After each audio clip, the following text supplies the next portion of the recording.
Hello everyone, welcome to English grammar tutorial class. আজকের ক্লাসে আমরা ইংলিশ পেডাগজির কিছু কোয়েশ্চেন ডিসকাস করে নেব, যেগুলো আমরা আগের চ্যাপ্টারগুলোতে পড়ে এসেছি। আগের মূলত দুটো চ্যাপ্টার আমরা কোয়েশ্চেন একটাও ডিসকাশন করিনি।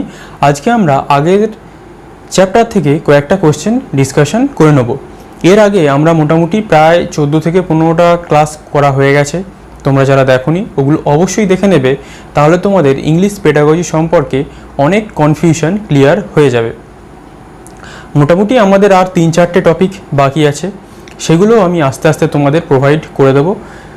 রেগুলার ক্লাস দেওয়া হচ্ছে না, তার জন্য আমি দুঃখিত, কিন্তু আমি তোমাদের ক্লাস ঠিক প্রোভাইড করে দেবো। তাহলে চলো আজকে আমরা কিছু কোয়েশ্চেন ডিসকাশন করে নিই। আগের মতোই আমি তোমাদের কোয়েশ্চেন বলবো, কোয়েশ্চেনের মিনিং ভালো করে বুঝিয়ে দেবো এবং কোয়েশ্চেনের উত্তর দেওয়ার জন্য তোমাদের আমি কিছু টাইমও দেবো। তোমরা উত্তর দেওয়ার চেষ্টা করবে আর দেখবে তোমরা কতটা স্কোর করতে পারছো। যারা ইংলিশ মিডিয়ামের স্টুডেন্ট নয় বা যারা ইংলিশ ব্যাকগ্রাউন্ডের স্টুডেন্ট নয়, তাদের ইংলিশ পেডাগজিটা বুঝতে একটু অসুবিধা হয়, কিন্তু আশা করছি আমি যেভাবে তোমাদের ক্লাস প্রোভাইড করছি, তোমাদের ইংলিশ পেডাগজি বুঝতে আশা করছি আর কোনো সমস্যা হবে না। আমরা যদি পেডাগজিটা মোটামুটি বুঝে নিই, তাহলে কিন্তু আমরা যে কোনো কোয়েশ্চেন খুব অনায়াসে না হলেও খুব ভালোভাবে করতে পারবো, যারা আমাদের ব্যাকগ্রাউন্ড ইংলিশ নয়। যাদের ব্যাকগ্রাউন্ড ইংলিশ তারা তো খুব ভালোভাবেই পারবে, কিন্তু যাদের ব্যাকগ্রাউন্ড ইংলিশ নয় তাদের জন্যই মূলত এই ক্লাসগুলো প্রোভাইড করা। তোমরা ক্লাস কেমন লাগছে অবশ্যই কমেন্ট করে কিন্তু জানিও। তাহলে দেখা যাক আজকের প্রথম কোয়েশ্চেন। প্রথম কোয়েশ্চেন কি বলছে? What the learners should do শিক্ষার্থীদের কি করা উচিত? To know the correct pronunciation of English words. To know the correct pronunciation মানে কি? সঠিক উচ্চারণ জানার জন্যে ইংলিশ ওয়ার্ডের শিক্ষার্থীদের কি করা উচিত। এটাকে আমরা যদি ভালোভাবে বুঝতে চাই, একেবারে কি বলতে চাইছে? সঠিক প্রোনাউন্সিয়েশন বা উচ্চারণ, ইংলিশ ওয়ার্ডের সঠিক উচ্চারণ জানার জন্যে আমাদের বা শিক্ষার্থীদের কি করা উচিত। প্রথম অপশান কি? Know the correct spellings. তারা কি করবে? প্রথম অপশান কি বলছে? সঠিক স্পেলিং বা বানানটা শিখবে। নো দ্য মিনিংস, ওয়ার্ডের মিনিংটা জানবে ভালো করে।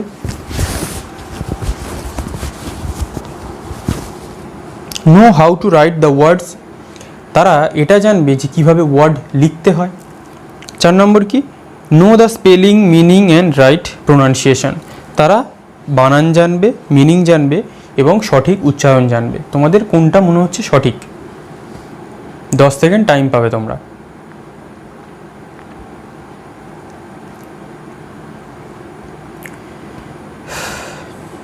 Very good.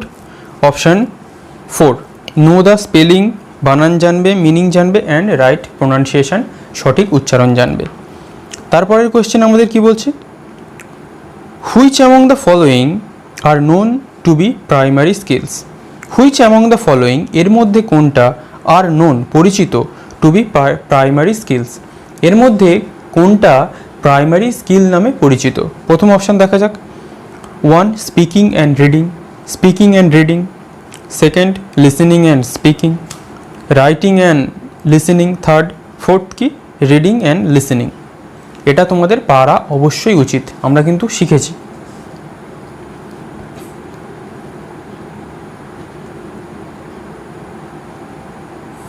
Very good, listening and speaking.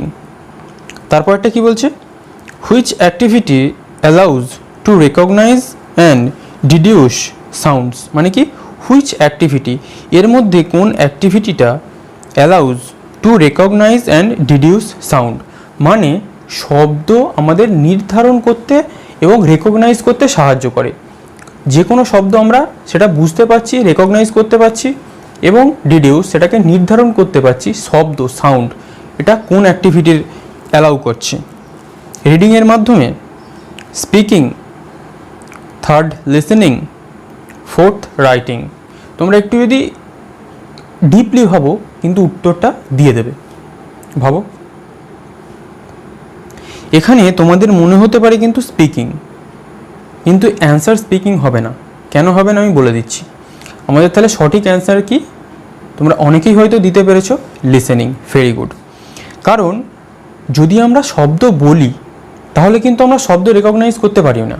আমরা যখন শব্দটা শুনছি, কোনো সাউন্ড বা কারোর কথা শুনছি, তখন কিন্তু আমাদের মস্তিষ্ক সেই সাউন্ডগুলোকে রেকগনাইজ করছে। আমরা হয়তো যখন বলছি সেটা নিয়ে আমরা অতটা ভাবছি না, ভাবছি বটে, কিন্তু আমরা রেকগনাইজ করছি না আমাদের ওয়ার্ডগুলোকে। কিন্তু কেউ যখন আমাদের বলছে তখন আমি তার শব্দগুলো শুনছি, তারপরে উত্তর দিচ্ছি। তাহলে এখানে কোন অ্যাক্টিভিটিটা আমাদের শব্দ নির্ধারণ করতে এবং রেকগনাইজ করতে সাহায্য করে? লিসেনিং। Very good. পরের কোয়েশ্চেন দেখা যাক।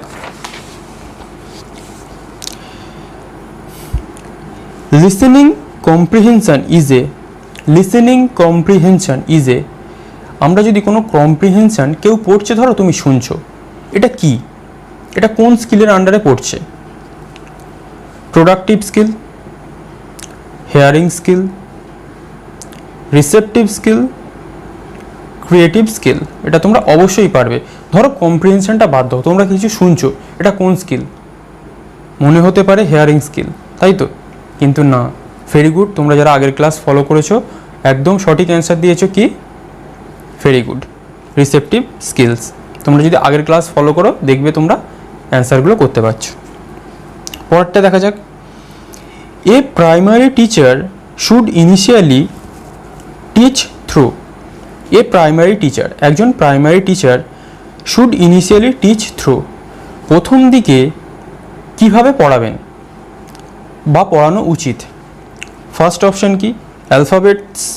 অ্যালফাবেট বুকস অনলি, শুধু অ্যালফাবেট বুক ধরে পড়াবেন। স্টোরিজ, শুধু গল্প বলবেন। পিপিটি, পাওয়ার পয়েন্ট প্রেজেন্টেশন দেবেন। বুকস উইথ পিকচার্স, ছবি সহ বই নিয়ে পড়াবেন। প্রাইমারি লেভেলে কিন্তু ভালোভাবে এটা তোমরা একটু মাইনিউটলি ভাবলেই বা একটু ডিপলি চিন্তা করলেই সঠিক উত্তর দিয়ে দেবে। মনে হতে পারে স্টোরিজ, গল্পের ছলে পড়াবেন, কিন্তু গল্পের ছলের থেকেও আমাদের বেস্ট মেথড কি ইংলিশ পেডাগজি অনুযায়ী? বুকস উইথ পিকচার্স, ছবি সহ যদি আমাদের পড়ানো হয় বাচ্চাদের, তারা সেই জিনিসটাকে ভালো মনে রাখতে পারে এবং পড়ায় তাদের বোরিং বা বিরক্তি আসে না। তারা খেলার ছলে পড়ে, তাই তাদের পড়াটা খুব মনোযোগ সহকারে পড়ে। তাহলে একদম রাইট 4। তারপরটা কি বলছে? অ্যাট প্রাইমারি লেভেলে sharing stories, familiar experiences and interest, employing gestures where appropriate is a sub skill of. তার মানে কি? প্রাইমারি লেভেলে শেয়ারিং স্টোরিজ, বিভিন্ন গল্প নিজেদের মধ্যে শেয়ার করছে। ফ্যামিলিয়ার এক্সপিরিয়েন্সেস, তাদের যে পরিচিত অভিজ্ঞতা সেগুলো শেয়ার করছে।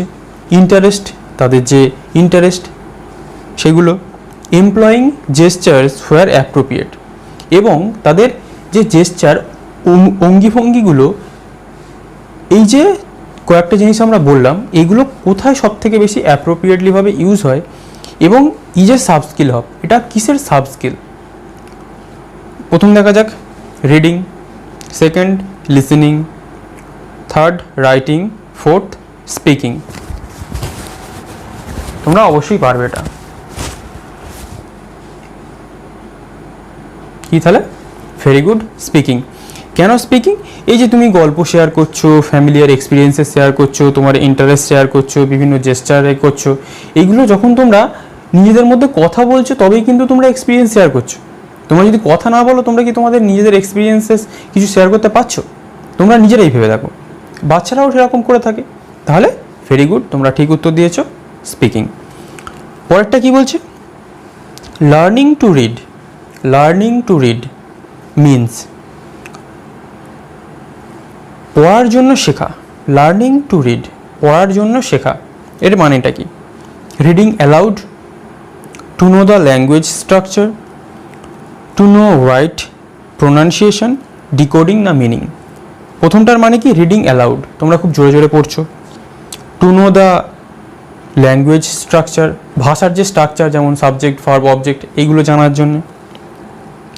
টু নো রাইট প্রোনাউন্সিয়েশন, সঠিক উচ্চারণ জানার জন্যে। নাকি ডিকোডিং দ্য মিনিং, ওই যে মিনিংটা সেটাকে তোমরা ডিকোড করছো, সেটার ডিকোড করতে পারছো মানে তোমরা মিনিংটার যাবতীয় অর্থ তোমরা সেটাকে জানার চেষ্টা করছো। কোথা থেকে উৎপত্তি, মানে কি, কত রকমভাবে ব্যবহার করা যায়, এটা তোমরা জানতে চাইছো। তাহলে decoding the meaning is appropriate. কেন অ্যাপ্রোপ্রিয়েট? কারণ লার্নিং টু রিড, আমরা শিখছি। তাহলে কি, যত আমরা ডিকোড করছি তত কিন্তু আমরা একদম ডিপলি সেই ওয়ার্ডটাকে বা যে কোনো জিনিস খুব ভালোভাবে শিখছি। আমরা ধরো একটা পার্টস অফ স্পিচের একটা ওয়ার্ড ধরলাম, সেটার নাউনের ব্যবহার জানলাম, সেটাকে ভার্ব কীভাবে করা যায়, সেটাকে অ্যাডজেক্টিভ কীভাবে করা যায়, সেটাকে অ্যাডভার্ব কীভাবে করা যায়, এর সব মিনিং আমরা জানছি। তাহলে ডিকোডিং যখন করছো তখন কিন্তু খুব ভালোভাবে তোমরা জিনিসটাকে শিখছো। তাহলে পরেরটা দেখা যাক। Prediction in terms of reading means, খুবই ইম্পর্টেন্ট কোয়েশ্চেন, এটা সবার ক্ষেত্রেই কাজে লাগবে। দেখো কীভাবে prediction in terms of reading means, পড়ার ক্ষেত্রে প্রেডিকশন, আমরা কোনো জিনিস প্রেডিক্ট করি, আন্দাজ করি, এর মানেটা কি? Paraphrasing, previewing, using prior knowledge of the subject and the ideas in the text as clues to the meaning of unknown words. 4 number কি? Using the knowledge of the stories matter for guessing the context and vocabulary. প্রথমে কি? Paraphrasing, আমরা বিভিন্ন word নিয়ে বিভিন্নভাবে সেগুলোকে যখন paraphrase করি সেটা। প্রিভিউইং, কোনো কিছু ডিসিশন নেওয়ার আগে সেটাকে আমরা প্রিভিউ করি, যাচাই করি, ওইটা। তাহলে প্রেডিকশান অ্যাকচুয়ালি কী বলতে চাইছে আমাদের? থার্ড কি? Using prior knowledge of the subject. Prior knowledge মানে কি? কোনো সাবজেক্টের পূর্ববর্তী জ্ঞান সেটাকে ব্যবহার করা, অ্যান্ড দ্য আইডিয়াস, এবং তার ধারণাটাকে ব্যবহার করা, in the text as clues, সূত্র হিসাবে সেটাকে আমরা ব্যবহার করছি, to the meaning of unknown words, কোনো আননোন ওয়ার্ডসের সূত্র বা ক্লু হিসাবে আমরা ব্যবহার করছি। তারপরটা কি? Using the knowledge of subject matter for guessing the context and vocabulary, আমরা সাবজেক্ট ম্যাটারটাকে ইউজ করছি কনটেক্সট আর ভোকাবুলারিকে গেস করার জন্য। তাহলে তোমাদের মনে হয় কোনটা অ্যাপ্রোপ্রিয়েট অ্যান্সার? তোমরা এমসিকিউ পরীক্ষায় এই মেথডটা অনেকেই কাজে লাগাও, সেইভাবে ভেবে দেখো। ভেরি গুড, একদম ঠিক, থার্ড অপশানটা। কারণ আমরা অনেক সময় আমাদের প্রায়র নলেজ, যে কোনো আমরা পরীক্ষার হলে 4টে অপশান দেখে আমাদের মনে হয় 2টো অপশানের মধ্যে ঠিক, কারণ মনে হয় আমরা ওই জিনিসটা কোথাও একবার পড়েছি। তাই ওই ক্লু হিসাবে তোমরা যে কোনো একটা টিক মারো, সেটা ঠিক হতে পারে, ভুল হতে পারে, কিন্তু ঠিক হওয়ার সম্ভাবনা 50-50। ক্লিয়ার? তাহলে ওটাকেই বলা হচ্ছে প্রেডিকশন। পরের কোয়েশ্চেন কি বলছে? Intensive reading is aimed at helping the learners read a text for. Intensive reading is aimed at helping the learners read a text for. Intensive reading এখানে শিক্ষার্থীদের কোনটাকে সব থেকে বেশি সাহায্য করে পড়তে গিয়ে? দেখা যাক। ইমপ্রুভিং লার্নিং স্কিল, তাদের পড়ার দক্ষতা বাড়ায়। অ্যাকিউরেসি, তাদের অ্যাকিউরেসি বাড়ায়। প্লেজার অনলি, তারা শুধু পড়ায় আনন্দ বোধ করে, শুধু প্লেজারটাকেই বৃদ্ধি করে। ইনফরমেশন, তথ্য বৃদ্ধি করে। তাহলে ইন্টেন্সিভ রিডিং এর মাধ্যমে কোনটা করে তোমাদের কি মনে হয়? যখনই কোনো অপশানে অনলি দেখবে সেটাকে আগে কাটবে, কারণ পেডাগজিতে অনলি বলে কিছু হয় না, সেটার মানে কি রং হওয়ার সম্ভাবনা 99.99%। ক্লিয়ার? এখানে তোমাদের মনে হতে পারে ইন্টেন্সিভ রিডিং মানে আমাদের লার্নিং স্কিলকে ইমপ্রুভ করছে, কিন্তু এখানে আমাদের লার্নিং স্কিলকে ইন্টেন্সিভ রিডিংয়ের মাধ্যমে আমরা ইমপ্রুভ করার কথা এখানে বলিনি। আমরা ইন্টেন্সিভ আর এক্সটেন্সিভ রিডিংয়ের ক্লাস করেছি, তোমরা যারা দেখেছো তোমরা অনায়াসে এই উত্তরটা ঠিক করবে। Very good. ইনফরমেশন, কারণ ইন্টেন্সিভ রিডিংয়ে আমাদের ইনফরমেশন বিল্ডে সাহায্য করে পড়ার ক্ষেত্রে, কারণ সেটাকে আমরা অনেক সময় ধরে পড়ি, যেটা আমরা আগের ক্লাসে আলোচনা করে নিয়েছি। তাহলে পরের কোয়েশ্চেনে যাওয়া যাক। পরের কোয়েশ্চেন আমাদের কি বলছে? স্ক্রিবলিং ইজ এ স্টেজ অফ। স্ক্রিবলিংয়ের কোন স্টেজের আন্ডারে স্ক্রিবলিংটাকে আমরা ফেলছি? এটা তোমরা যদি স্ক্রিবলিংয়ের মানে না জানো উত্তরটা করতে পারবে না, কিন্তু যদি আমি স্ক্রিবলিংয়ের মানে বলে দিই তোমরা এক কথায় উত্তরটা দিয়ে দেবে, কিন্তু মানেটা বলার আগে আমি অপশানগুলো দিই। 1 স্পিকিং, 2 লিসেনিং, 3 রাইটিং, 4 রিডিং। তোমরা যারা স্ক্রিবলিংয়ের মানে জানো না তারা কিন্তু এই উত্তরটা করতে পারবে না, কিন্তু আমি যখনই তোমাদের স্ক্রিবলিংয়ের মানে বলে দেবো তখন তোমরা 1 সেকেন্ডের মধ্যে উত্তরটা করে দেবে। তাহলে স্ক্রিবলিং মানে কি? স্ক্রিবলিং মানে হচ্ছে হিজিবিজি করে লেখা। বাচ্চারা অনেক সময় হিজিবিজি করে লেখে, তাহলে এটা কিসের স্টেজ? Very good, writing. তাহলে স্ক্রিবলিং।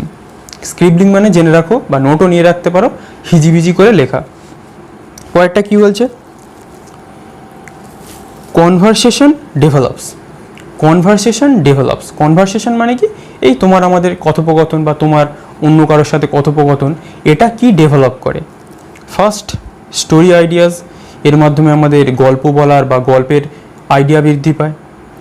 প্রপার পাংচুয়েশন, আমাদের প্রপার পাংচুয়েশন বৃদ্ধি পায়, মানে আমরা সঠিক জায়গায় ঠিকভাবে কোনো ওয়ার্ড বা শব্দটাকে বলছি। ইমাজিনেশন, কল্পনা শক্তি বৃদ্ধি পায়। গুড ভোকাবুলারি, আমাদের অনেক অনেক ভোকাবুলারি বৃদ্ধি পায়। এটা কনভারসেশনে আমাদের পাংচুয়েশন, তাই তো? পাংচুয়েশন তাহলে কেন বৃদ্ধি পায়? কারণ আমরা কনভারসেশন করার সময় সঠিক প্রশ্নের যদি সঠিক উত্তর বা সঠিক পাংচুয়েশন মার্ক দিতে না পারি, তাহলে আমাদের কনভারসেশন স্কিলটাকে পুওর কনভারসেশন স্কিল হিসাবে গণ্য করা হবে।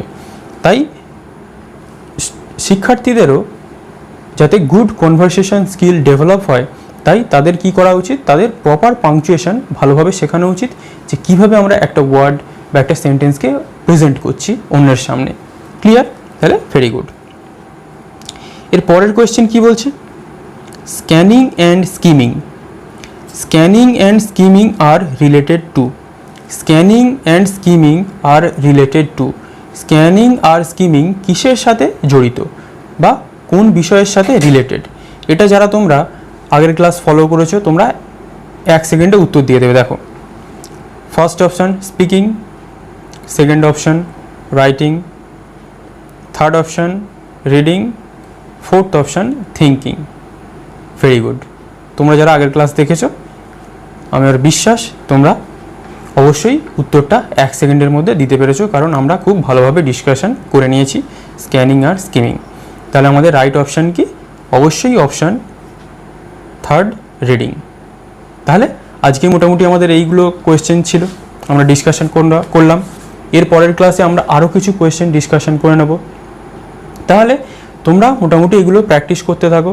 আর আমি তো বলেইছি, পরীক্ষার আগে মোটামুটি ইংলিশ পেডাগজি কমপ্লিট করে দেওয়ার দায়িত্ব আমার। প্লাস যে আমি ইংলিশ পেডাগজির একটা কোয়েশ্চেনের পিডিএফ তৈরি করার চেষ্টা করছি, সেটা আপাতত মোটামুটি কাজ চলছে, দেখছি মোটামুটি টাইম লাগবে শেষ করতে, কারণ অনেকটাই তো, আর আমাকে গ্রামারেরও ক্লাস দিতে হচ্ছে। তাই তোমরা মোটামুটি ক্লাস ফলো করতে থাকো, আমি ঠিকঠাক সময়ে আশা করছি তোমাদের প্রোভাইড করে দেব। তাহলে এর পরের ক্লাসে আমরা আরেকবার কিছু কোয়েশ্চেন ডিসকাশন করব, তারপরে আমরা আজ আমাদের যে 2-3টে টপিক বাকি আছে সেগুলো আমরা করে নেব।